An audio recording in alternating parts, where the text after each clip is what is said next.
What will you do? Will you record the answers and then just? Yeah, this is being taped. This is being taped right now, and a different person will actually translate it. Okay, fine. You are now located in Turkey. What sort of influence has this had on you as a musician? As a musician, I think it was quite a difficult period at first, moving here in terms of just the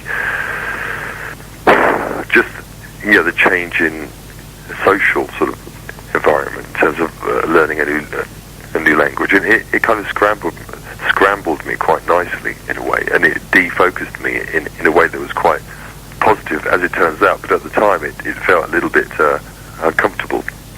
And what I mean by that is that it's sort of obviously living in Turkey really is nothing like living in London or anywhere in the West in a sense. So it sort of gave me forced me into a kind of space where I didn't have the usual crutches of music culture, of media influence, of just I mean, once you move, you get a clarity, and you get a perspective on the kind of the conditioned responses that you build when you live in a certain place, like England for a long time. It's sort of deconditioned that, if you like. So I was in a new sort of new space, really, quite sort of. I didn't quite know whether I really whether my work would really necessarily be. I don't know whether it was based on whether the reasons for doing writing music were simply because of a sort of an attachment to an idea of being in rock and roll, as it were, being a musician and being a rock musician. It's difficult to explain, really, but at the end of it, I think the album, the set of songs that we came up with, Paul and I, from Turkey, and it wasn't necessarily, they're certainly not influenced by the Turkish musical culture, but from that sort of place of isolation, if you like, dislocation, the songs really have a sort of a different quality to them, which is much more open, less self-conscious, and quite unashamedly melodic and direct. Do you think that one of the objectives in moving to Turkey was to sort of disorientate, or as you were implying, to reorientate yourself? Well, that was probably underlying. I mean, it was an entirely practical move. My wife's Turkish. We moved here for totally practical reasons. My wife's a choreographer. She's an artist in her own right, and she was commissioned to start the first ever national contemporary dance company of Turkey. It's a state company. So those were the sort of the reasons, if you like, practical reasons. But yes, I mean, underlying that, one of the reasons that I willingly agreed to come to Turkey was partly because of that, partly that roving nature, that nomadic nature. I mean, when you're a musician and you do get the luck to tour and be able to make your life out of making music, you enter a kind of lifestyle that delocates you anyway. So there's a nomadic quality develops. Now, if you're comfortable with that, well, then it makes it easier to deal with that sort of moving around and that travelling. But if you're not comfortable with that, it's probably when you'd stop doing it in a way. So, I mean, moving here was very attractive because of that. Because of, yes, I'd agree, it was an exciting idea to come to an unknown situation, which presented with it, unseen possibilities in a way. And had you wanted to also maybe scrap everything you had built up or had been associated with you thus far? Did you want to start anew? No, not at all. Absolutely not. I mean, I think that's always happening. That process is happening anyway. And day to day, I think I'm, I mean, the past is relevant to a certain extent as a means of measuring, but it's certainly not something that I'm attached to. Last week isn't even. It's all about now and all about. So that's not very very important for me. That idea of renewal and music. I think it's just when I write songs, it's from a very sort of quiet, silent place. It's from a place that's at a constant, if you like. Mm-hmm. So it's just the colours on the outside change, really. Mm-hmm. Maybe you could elaborate a little bit more on what you were saying about how the songs were more melodic than before. Well, I'm just as much an observer as that as anybody. I mean, I'm just as much of an audience member. I mean, when you write songs, they come, and of course, all those subconscious, emotional elements that go to making a musician make a choice on a certain direction in terms of mood, in terms of the chord structures and melodic structures and lyric content. They're all very much in this substrata, if you like. They're not always very evident. I mean, these songs, once they were written, were just coming out. There was a much more melodic onus to it. I mean, I definitely consciously wanted to simplify and be in an effort to communicate something. I mean, people, I was aware that a lot of people are quite sort of confused by my lyrics, which I quite like. I think that's quite appropriate in a way. But I thought, okay, let me try and be a bit clearer about certain things and write in a way that was still lyrically, that is, but that was still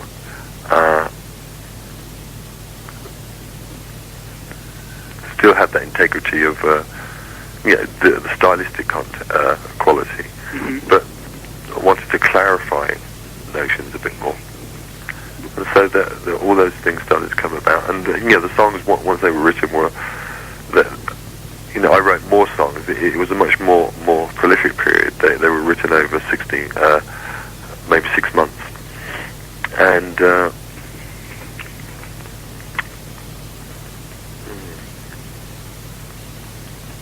I don't know. I think it's just a very sort of open album. It's very unselfconscious in a way. This is wholly inappropriate for a guy who likes to keep his readers of the lyrics confused. However, there's a question here about the song "Gliding Like a Whale," where you're talking about gliding like a whale in and out of hotel. The interviewer wants to know if this is in reference to your wanderlust. Yes, it is a bit like that, and it's also it's quite an abstract lyric, really, based on quite an abstract notion, and that is, there's a wanderlust aspect to it. It was really, I was musing about the idea of when we tour, and it's quite an intense situation. You're not stopping. It's physically intense. It's psychologically intense, and it's almost like an unbearable load, really, to complete. And there's a point where you reach almost like a transcending point. You transcend that physical barrier and the mental barrier and the creative barrier, and it just glides. It sort of seems to take over. Something else seems to take over, and this energy comes from somewhere, which is also related to the performance and can affect the performance very positively. And I was also thinking about another separate idea of being two places in one time, at one time, which is quite an abstract thing, and just writing around that in a very abstract way. in a way that maybe, you know, a lot of Brian Eno's songy albums, like Under the Green World, Taking Tiger Mountain by Strategy, those lyrics had a quality that were almost like nonsense, but were intriguing line by line rather than verse by verse, as it were. Mm-hmm. So that was a kind of lyrical approach. So there is quite a bit of experimentation in what you do lyrically, then. That there's experimentation. Yes, yeah, of course. I mean, it's always like that. I mean, it's almost like there are some lyrics which pass through the head, if you like, mm-hmm. and some which simply come out in a very a way that's sort of quite visceral and quite organic and quite instinctive and quite automatic, if you like, mm-hmm. based on a notion. And sometimes I'll clarify them a little and adjust them and edit them and bring out maybe a meaning which maybe is evident in that sort of sketch, as it were. But sometimes the sketch is left in that sort of unrefined state, if you like, mm-hmm. quite, because they work as, you know, lyrics also work when they're in context of music as a song. They take on another quality when they're sung. So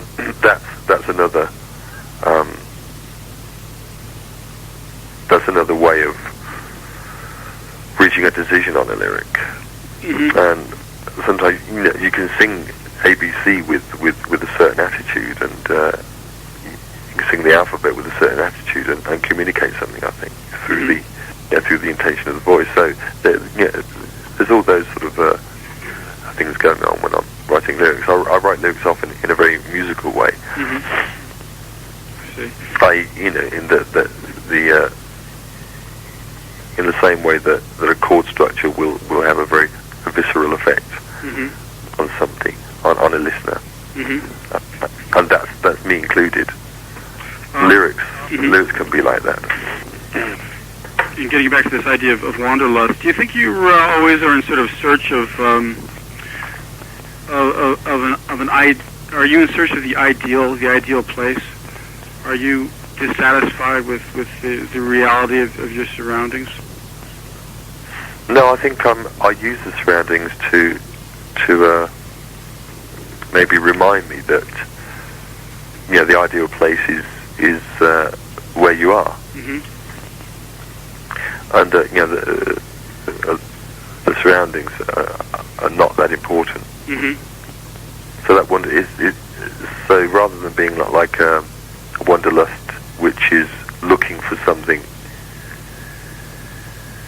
exteriorly, I think it's more about that I'm very comfortable wherever I am. Mm-hmm. Well, it must mean you're very well adjusted.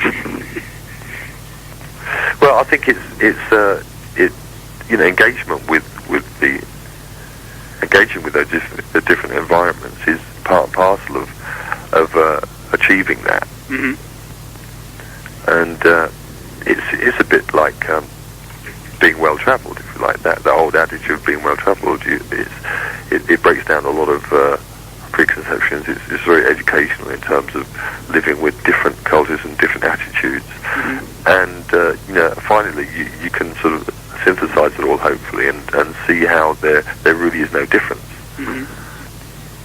on any level, either with people or with the environment, or you know, all the changes are these sort of personality ways of the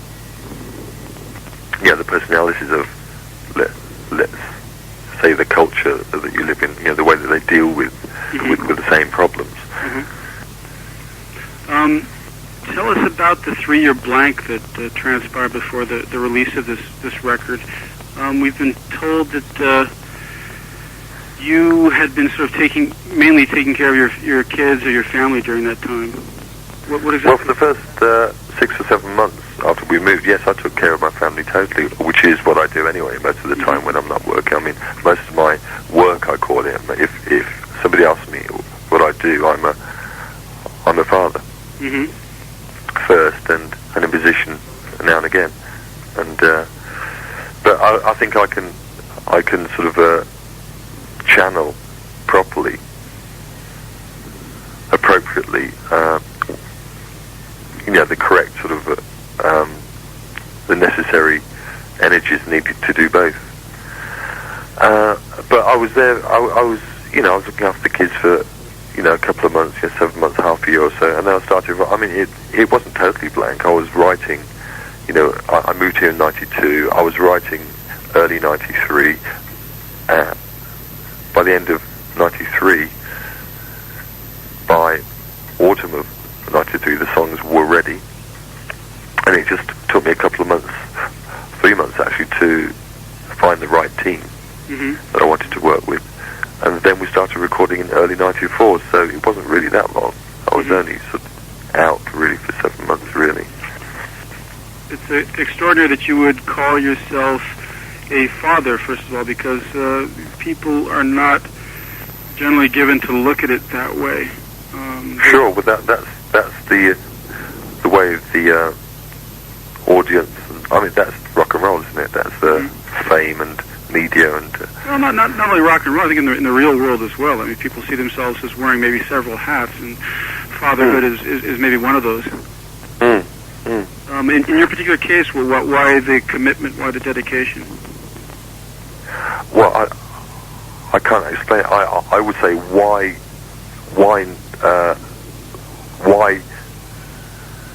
lesser dedication. I don't understand where that question comes. Why the dedication? I say why not? In the most profound terms. Well, I mean, sorry. Is that reflective of the type of family you were brought up in, or is it something you wanted to change? Like, for example, you wanted to be different from the way your father actually was, or? I think I respect my parents eminently. But I think one's own parenthood is peppered with influence, positive, and those things that you learn not to do as a result of your own experience are not necessarily your parents' faults, but positive lessons in what not to do. So they're positive aspects in themselves. So I mean, parenthood is just at one time it's a great lesson in in focusing away from your own needs and totally devoting and being a servant, if you like, which I think is a very valuable activity. And it's one of altruism and being a father for me was one of those direct experiences of the heart, if you like, and by the heart I mean a very sort of powerful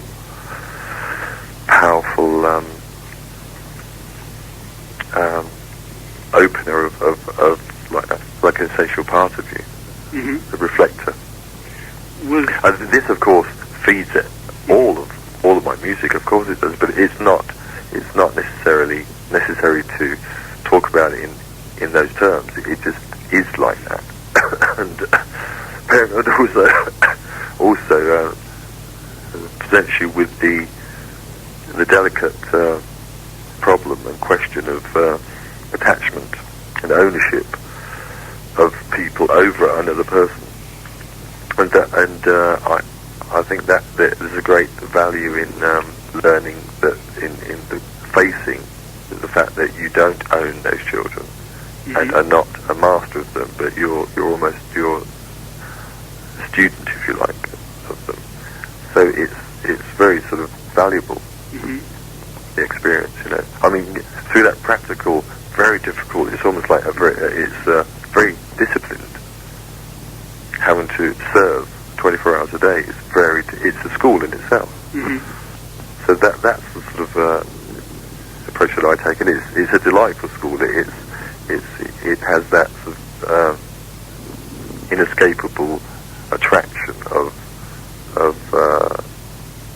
primal love and attachment to these things, but it's teaching you about non-attachment and about service and about total dedication. Anyway, so I think that's a very valuable thing. I think that it's very easy to transfer those sort of attachments and energies elsewhere in terms of being a workaholic and blah blah blah blah blah. But with children, there's something special about it. There's something very difficult as well.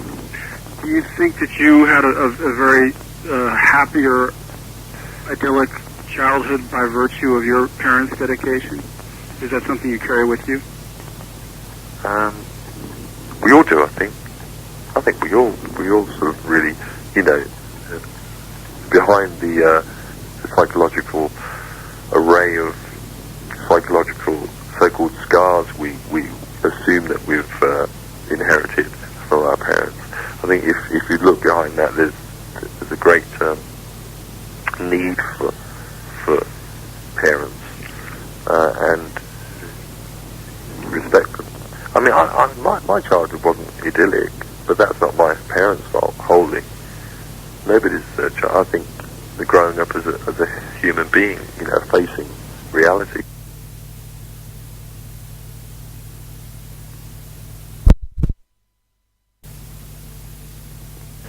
Nobody's I think the growing up as a human being, facing realities is difficult in itself, and I think what you're left with is. I mean, there was a point where I in my teens blamed my parents for a lot of my problems, but the older I got, the more I realised that those problems were inherent and were something that were valuable fuel for me to be not a balanced person, but be the kind of person that I should be, I suppose, whatever that means. On the album jacket, the interviewer notes that there seems to be a new Peter Murphy, a more relaxed, a more casual Peter Murphy. Well, the Peter Murphy shown on the cover is an old Peter Murphy from 7 years of age. Right, exactly. I think he's probably the same bloke, really.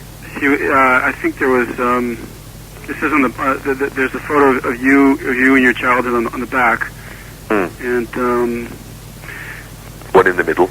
Yeah, that's right. It says your facial expression though looks a lot more casual, a lot more loose, relaxed than before. Are you less concerned with putting up a front or a facade now? Or well, that is a kind of front too, in a way. I wouldn't assume to be perfect, and I wouldn't presume and so that I was perfectly. No, I mean that's a sort of a facade too. I think those things we do are a facade. I think, but yeah, I mean that photograph's very simple, and it's not too. It looks like it's not too involved with image, but actually it is in a way, because that's something that I wanted to portray. You wanted to portray. So it's still very much using image, really. So what exactly did you want to portray? What she's reading into this, of a person who is more relaxed and at home with himself and less concerned with what other people think? Sort of, yeah. I mean, I don't know. I just wanted the person to photograph me naturally, and hopefully that was enough. And I don't know. I'll look at it and tell you later. I don't know really. Okay, well that's fine. You don't have to answer every question. No, but I mean that's essential too. I didn't want to be too. So I didn't want to. I just wanted to be photographed naturally, and also there is a side to my music that is not as heavy leaden as a lot of critics would like to think. Mm-hmm. And within those different sort of types of songs that I've written in the past, which people may call heavy and dark, there's a lot of light there, if you like, to use a simplification. It's very, there's a lot of. I'm a good guy. Okay. Here's a rather presumptuous observation that the interviewer asks. She asks whether or not this is viable. She says that maybe in the past you were more obsessed with the idea of creating something different, whereas now your music seems to be a little more. You seem to be a little more comfortable with the idea of making pop music that's more accessible, it's more universally accessible. Is that a viable observation?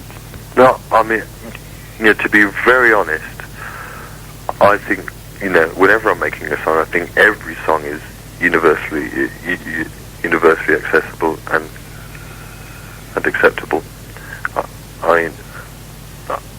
I'm not in the business of making pop music for pop's sake, for its own sake. I want to be moved by the songs that I make. It isn't that contrived what I do. Mm-hmm. It's quite innocent, really, quite naive in a sense. Mm-hmm. And these songs just happened that way. Mm-hmm. I know that's a very sort of unsatisfying question, and it's interesting the analysis that you just told me of the journalist. I think the things that she said about my music are really what she's reading into it. Mm-hmm. So she's talking about herself, I think. Well, that's often the way these interviews work. You learn more about the interviewer than you do about the interviewee. Yeah, but that's not necessarily negative. I'm just saying, I think, she's obviously reading things into it which interest her, which she'll probably want to, which she probably sees mm-hmm. and perceives herself. And it isn't always the case that the artist is necessarily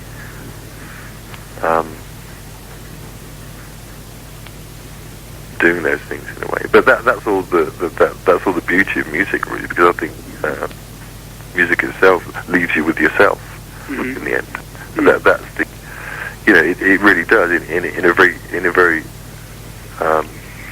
affirmative way, and that the mistake is to attribute those experiences with the actual musician. But it's the musician is involved, of course, there. But the person's, the listener just gets off on it in his own way, mm-hmm. in a sense. Speaking of your past here, there's a question about Bauhaus, and in retrospect, what was it to you? Was it a step you had to go through? Was it sort of with the flowering of youth, or was it something maybe you, in retrospect, are proud of or not proud of, or how exactly do you see Bauhaus? I'm a very, I've got a very large 70% sentimental memory of that band and impression of that band. For me, it was an explosion of creativity. It was probably it was one of that kind of band that happens 1 in a million, and was a great art house in terms of working in very experimental ways that taught me. I mean, I went into that band knowing nothing mm-hmm. about making music, with just a pure talent, mm-hmm. and and what was fascinating was the atmosphere that we created as a band allowed that to come through in a very pure, uninterrupted way. That was what was valuable about it, mm-hmm. and it was such a great. What a Bauhaus meant workhouse, and it was a great education for all of us, in that we were very free and very not, what do you call it, experimental. That's a term which suggests that we consciously wanted to be experimental, but no, it wasn't like that. The nature of the way that we worked came from a very pure space, if you like. But the content itself and the form, was obviously developing in itself, and it was a reflection on our own, states, if you like, our own sort of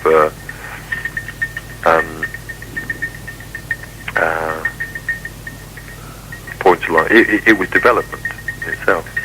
So I think it was fine. There's all those sort of egoic memories, personality memories of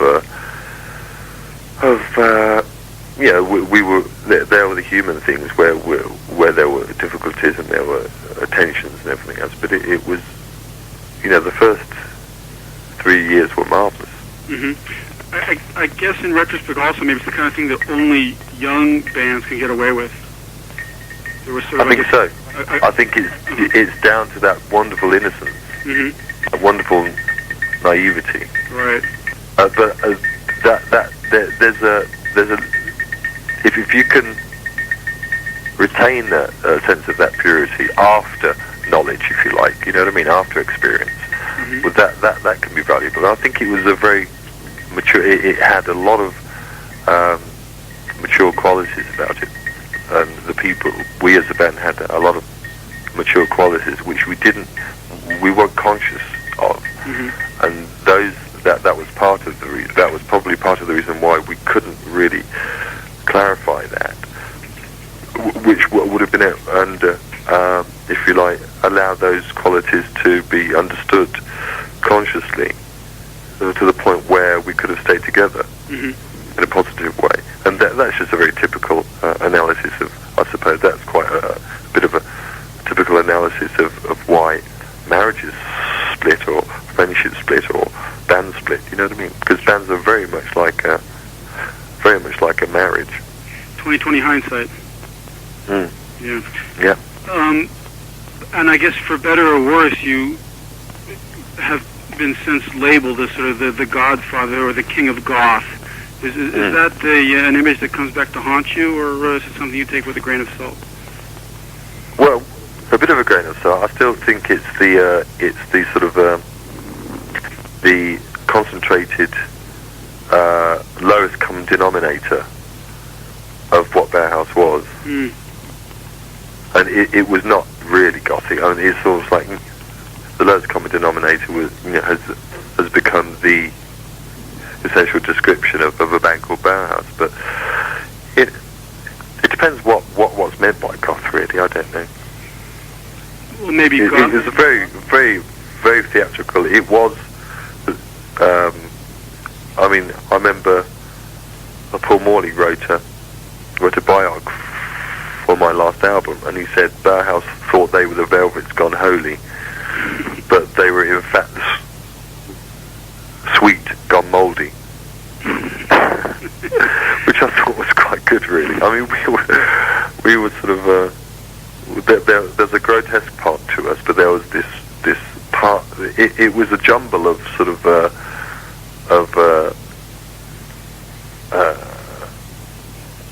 beauty and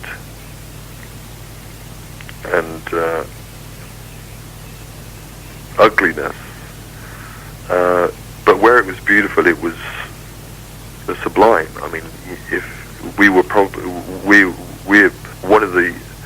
were one of the bands who probably, I feel, if you caught us on a good night, which was 60% of the time, we were the best band around at that time, and for a long time. There was something happened at our gigs that was very, very special, and that wasn't dark. It was very beautiful. So that whole sort of cliche image of that dark, it was certainly not occultic, and in the passion of the latter-day goth band, as it were, and they're more goth than Bauhaus were in a sense. But where it was ugly, it was also very scary, and people liked that too. It was like the best sort of horror movie. It was sort of a very unleashed power, if you like, which we didn't really understand, but it sort of came through. So, do you think there are any qualities from Bauhaus that are just sort of gone for good that you will not be able to revive or recreate it again? No, I think they're the positive. I think it's understanding those qualities and refining them into a much more abstract state. Into a much more refined way of working, really. I mean, the performance element's always there. I think what I've done since then is really found my voice as a singer, and to such an extent that I've got much more to sing, if you like. As a performer, I'm aging.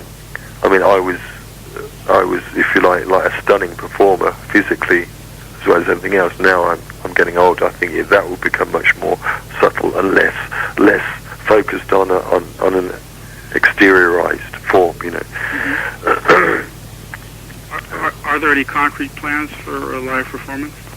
Yeah. I'm going to be auditioning in a couple of weeks' time, and we'll be going to America to do some live performance promotion, and we're working up a tour now. What sort of staging do you have in mind? What sort of shows? Pardon? What sort of shows do you have in mind? Will it just be standard singer and band, or? Well, it was always that, even with Bauhaus, but there was something else there, wasn't there? Mm-hmm. There was something special there, and I think that something special is still there. Mm-hmm. This question here about what makes you happiest right now? When are you happiest as just a person? When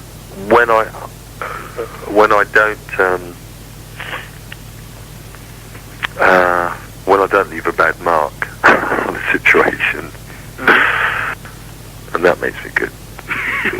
when you haven't screwed up.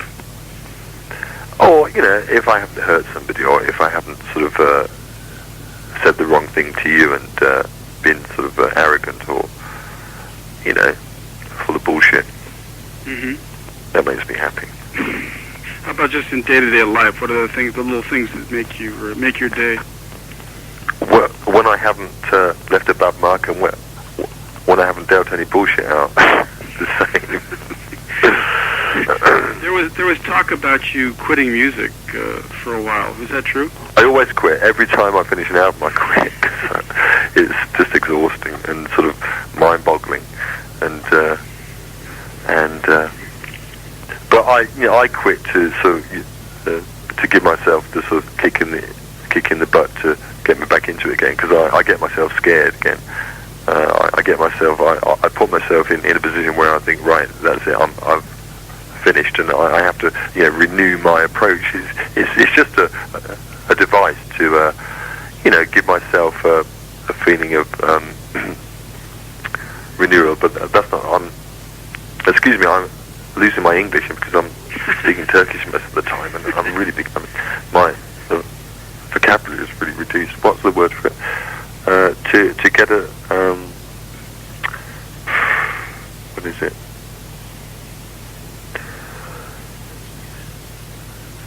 To refresh myself, really. Mm-hmm. Right. But what is it that brings you back to music, though? I mean, at the end of the day, I guess you must think to yourself, well, because I love singing, really, and I love making a song up, and it's just being affected by it and being moved by it, mm-hmm. and it's a wonderful thing to do, really. Mm-hmm. But career-wise, I mean, as a musician, you've gone through a pretty dramatic move, leaving the UK and all. I can't think of many. No, it's not dramatic. I can. Yeah, I mean, this is a small world. I can go to America in 4 hours. Is that right? Okay. What? No, actually, no. It's 11 hours from Turkey. Uh-huh. So. But are there any musicians you look up to as, say, mentors, people whose path you would like to sort of emulate? Well, not past, but I'd love to, I think Robert Fripp made a big mistake working with David Sylvian. He should have worked with me. But that's a joke. I love Robert Fripp's guitaring. I think he's got this quality which is sort of, when you hear it, you're off somewhere else. It's not just a guitar player. I'd love to be Brian Eno for a day.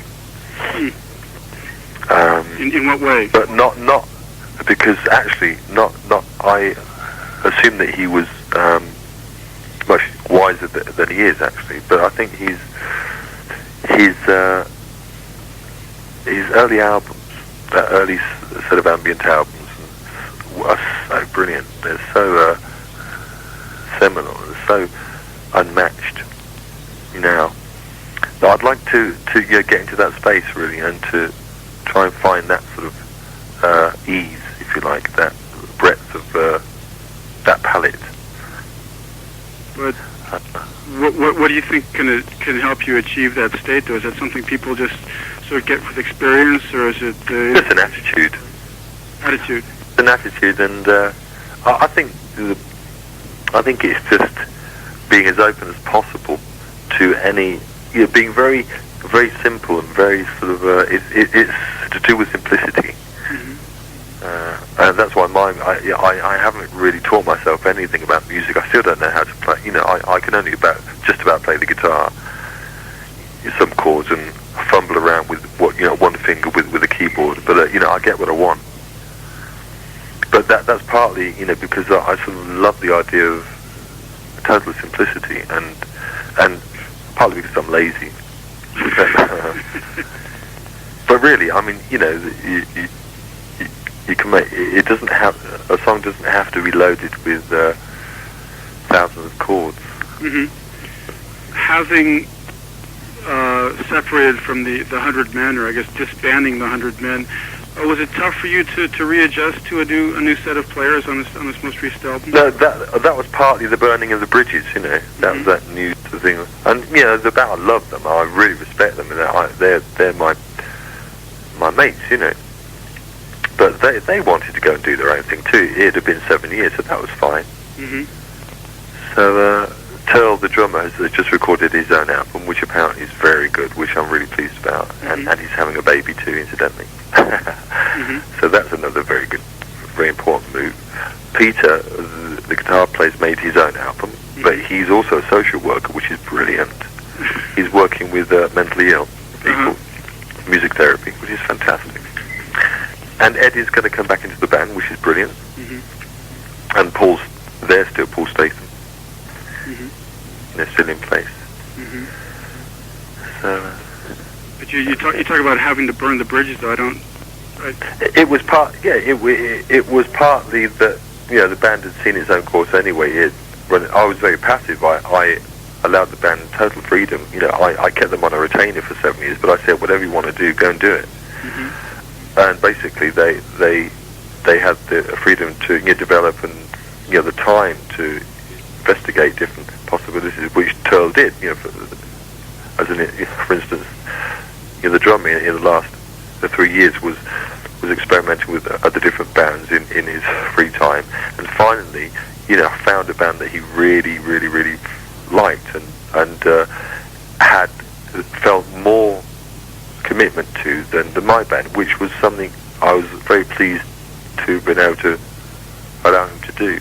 Mm-hmm. And so it was very sort of, I was pleased that he'd found that really, because that's very important for a musician. It's a nightmare if you feel trapped in any situation. And it was good that he was able to do that. Mm-hmm. He was able to do that, and it wasn't like a split. It was just like, okay, that's your next thing, Well, clearly, I guess your dealings with the 100 Men have been amicable. How about the Love and Rockets project? How did you look at that? Well, that's been going since 1981 or something, isn't it? I think I don't know. I think I think both the camps actually feel frustrated and watch with interest, the different development. And I felt that they'd reached a point of success with that last album with So Alive on it, that they should have followed it up a bit more quickly. Mm-hmm. Instead, they split up again in effect for 2 years sabbatical, or 3 years, or I don't know. I think it was 4 years since that album. Mm-hmm. And it's a shame that they didn't carry on really quickly. I think they're going to find it difficult to communicate their talent. Mm-hmm. You You speak as though you haven't been in direct touch with them, though. Oh yeah, I do. Yeah, I mean, David plays me the albums once they're recorded and stuff. It's all fine. Mm-hmm. No problem. Mm-hmm. Getting back to your record here, there's a question about this last song, Huuvula? No, that's the second last song, I hope. Okay. On your tape. Well, she says it's the last, but maybe. Well, that's. Do you have a CD in front of you? No, I've just got the questions here. But she was asking. Huvola, yeah. Okay. She was asking what does this mean? Huvola. Huvola. Mm-hmm. Who is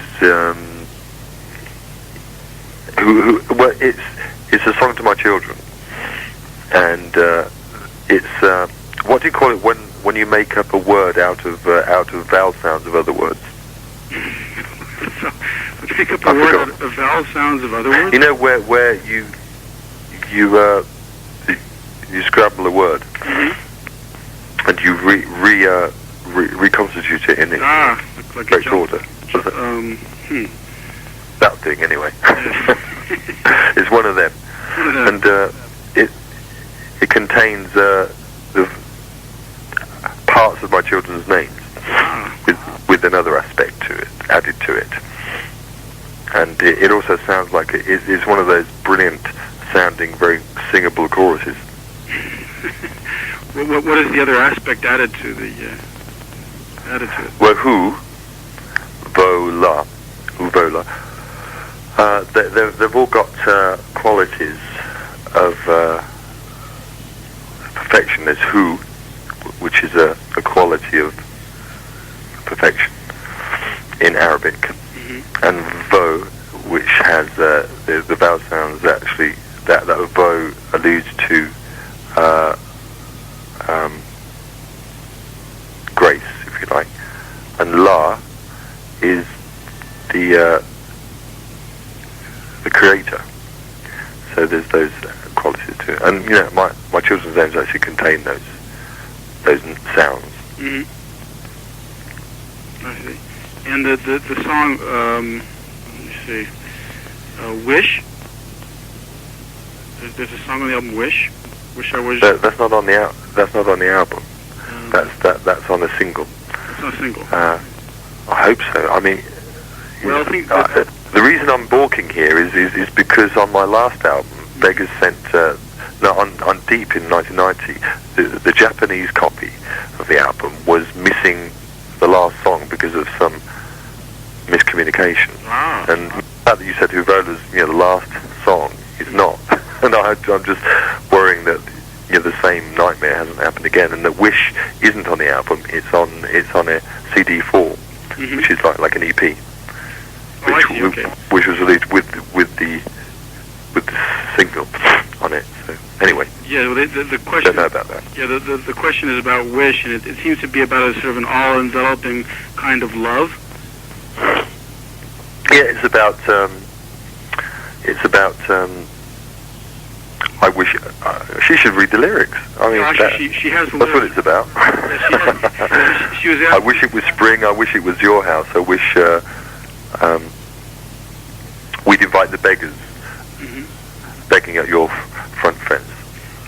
I wish I was your tree. I wish we could bend and bow like the branch of ash, burn idols for love. Right. So it's a slavish, burning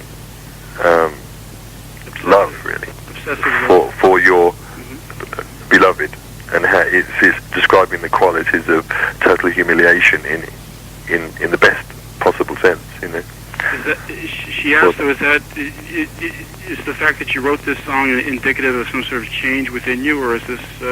No, I mean, there's a song on a very early album called Love Hysteria, which is called My Last 2 Weeks, and all my songs are about my beloved, really, ultimately. Mm-hmm. I see. Now, there's a very strange...